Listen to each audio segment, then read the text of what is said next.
Religious groups are calling it Judgment Day. These things can withstand a 2,000-mile-an-hour wind. Judgment Day. There were 72 of those all across America. Welcome back to What's Inside. Today we are seeing what's inside a real doomsday bunker. An undisclosed location in Kansas, in the middle of America. This is an old missile silo that was built in the 60s, and it was a key part of the Cuban Missile Crisis. There used to be a giant missile that was inside of here. It was a nuclear missile that at any point, if President Kennedy wanted it to, he could raise it all the way out of the ground and then he could launch this missile. After about 4 years, they found some other technology with missiles that worked a little bit more efficiently, so they abandoned these silos. Somebody purchased them. There are 12 units that are in here. All of them are purchased. You can't buy one of these. They were between $1.5 and $3 million for one of these 12 units. What's inside of the doomsday bunker? Get ready for the adventure.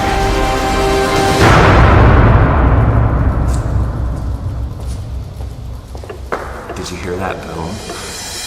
This is how big the entryway is. There's quite an echo in here. Echo! If you listen carefully, you'll hear a little clicking noise. And if your ears are really good, you're going to hear a ringing noise. This is the bird repellent system that's in place so the birds don't fly in when you open the door. When you walk out of the garage, the first place you come is this like contamination area. If you needed to, you could go in here and decontaminate yourself. This door would typically be closed. Once it's open, you come into this area. And this area is kind of like a history map of everything that's happened in here. This is when they were building it, the missile that they used. There it is, all erect and ready to go. And then they had to come through and demolish, and then they rebuilt it. This thing has been on TV a lot. President Kennedy did come here and inspect this. That's pretty cool. And then we walk in this room, batteries. And apparently, these are the same type of batteries that they have on submarines. Whoa. What is this? Rock wall, Lincoln. Oh, hey, look at this guy. If you have a dog, this is where you can take your dog to go to the bathroom. They even have a toilet for dogs right there. A NASA scientist that is in charge of the well-being of the astronauts came and helped them plan out what are the important things that you need if people are gonna be living in here for a long stretch of time so that they don't go crazy. This is the elevator right here, and I love the different display and the cutout that shows you all the different floors, and you can see as we go up, Library and classroom. Lights up every one of the floors. Residential. Mechanical level. This is a volcanic ash remover. If there were to be a volcano that exploded around here, there would be as much as 4 feet of ash. This should be able to filter out all of the ash and give clean, breathable air to the tenants. They thought of everything here. Remember that video about a life straw where they drank like dirt? And chocolate milk. And chocolate milk. This is that on a mega scale. This is a life straw for everything nuclear bombs and nuclear fallout and nerve gas and all of that. This is the actual wall, and it's 9 feet thick. Look over this edge. Yeah. That's 14 stories down. Oh man. I shouldn't be down here. This is the old hole where the air would come in for the missile back when they had a missile in here.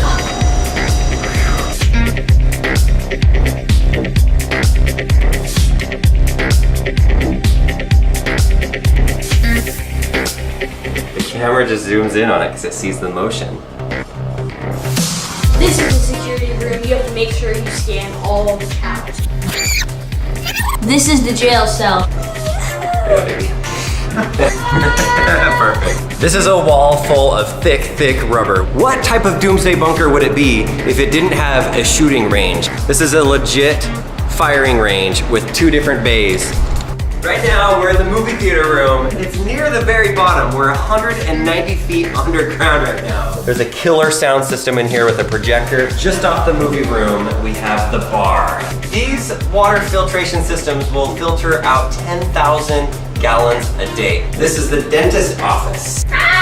This is where the store is and the general market. They have enough freeze-dried food and canned food. The occupants would be able to live off of this food for 5 years. Can I get some fresh food? You need to get me some fresh fish. I'd like some tilapia and rainbow trout, please. This isn't even the stuff that they grow themselves. Woo! There's the grow lights. And I'm already even more pink now. That's how they grow plants. this is one floor of 2 where they can grow plants. Over here, this is the fish hatchery.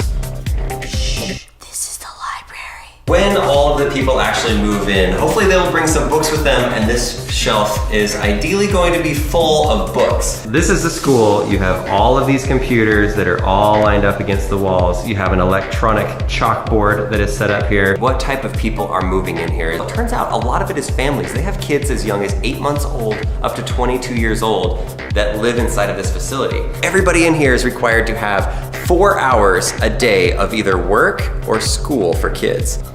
This is the gym. It even has its own sauna and a steam room. I love the steam room. We have ping pong. This is the arcade room. A foosball table. Get out of here. Pool table. Oh, you made one. I'm Stripes.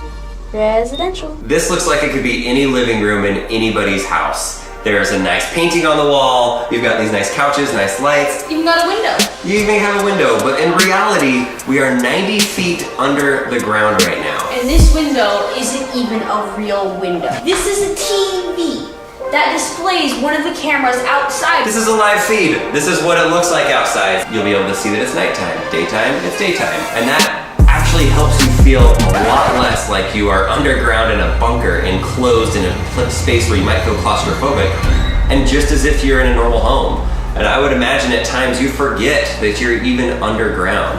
So this is the kitchen. This is a super nice Sub-Zero refrigerator. And then there's Wolf appliances even for the microwave right here. So this is the residence, and now we're gonna go down the hallway and show you what this really looks like. This is one of the half residences. And in here is the bunk beds. You can have some kids in here, and you can change which view you want. Also has a TV in here, nice wood floors.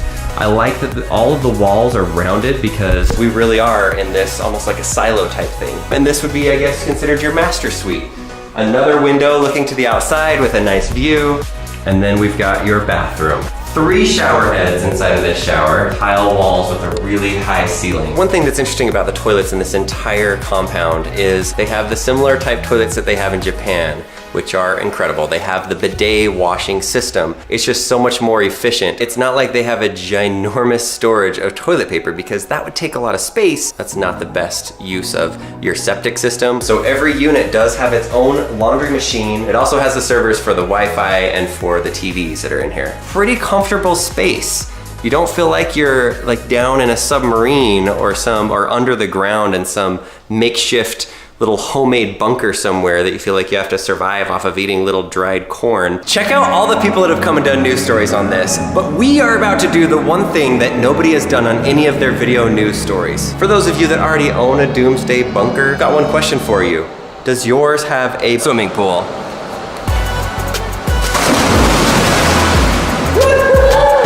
There's a swimming pool because why not?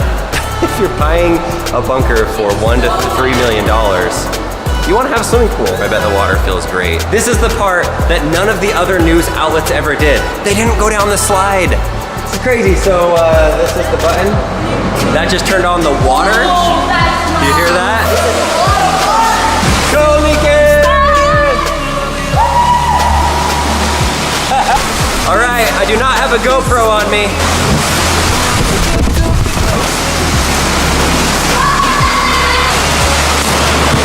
This is the life of luxury of doomsday bunkers. Let us know what you guys thought about this place. It's more like, I wouldn't even consider it a doomsday bunker. I consider it a luxury underground apartment that just happens to be the safest place in the world.